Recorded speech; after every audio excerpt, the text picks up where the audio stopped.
Dans cette forêt de Pennsylvanie, la bataille du Ragnarok bat son plein. Des centaines de guerriers venus de tous les États-Unis sont rassemblés pour une semaine de combat sans merci. J'aime cette simplicité et l'honneur du combat et pouvoir m'impliquer dans cette histoire que j'adore. En plus, ça demande de vraies compétences. Ici, je me sens comme un gladiateur et j'adore les gladiateurs. Ragnarok, c'est un rituel chaque année pour environ 1500 passionnés d'heroic fantasy et d'histoire médiévale. Ils partagent tous une même passion, celle du Dagorir, à la fois jeu de rôle et sport de combat. Avant la bataille, les chefs de clan votent sur les nouvelles règles qui évoluent chaque année.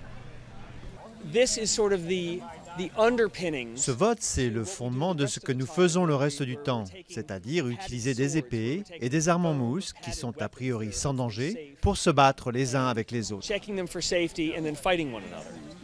Créé en 1977 dans le Maryland par des fans du Seigneur des Anneaux de Tolkien, le Dagorir tire son nom de la langue elfe du roman et se traduit par les seigneurs de la bataille.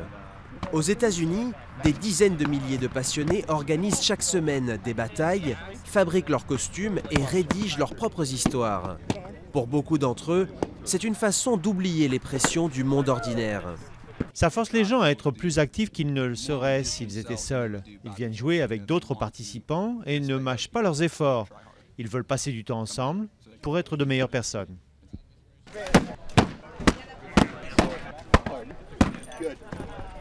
Voici quelques-unes des armes qui seront utilisées dans la bataille du jour. Fabriquées en mousse polystyrène, elles sont très robustes et les guerriers finissent souvent avec des contusions, parfois même le nez cassé. Nous vérifions s'ils ont mal au dos, si la flèche se fait sentir sous la mousse. S'ils ne remarquent rien, la flèche est sans danger. Mais si la douleur se fait sentir, on la met de côté.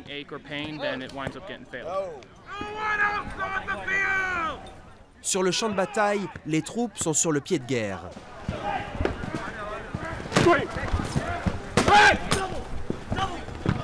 Et même si les combats sont sans pitié, il n'y a ni vainqueur ni vaincu dans le Dagorir. Ce soir, alliés et ennemis se retrouveront au coin du feu, perpétuant un esprit de camaraderie qui fait chaque année toujours plus d'adeptes.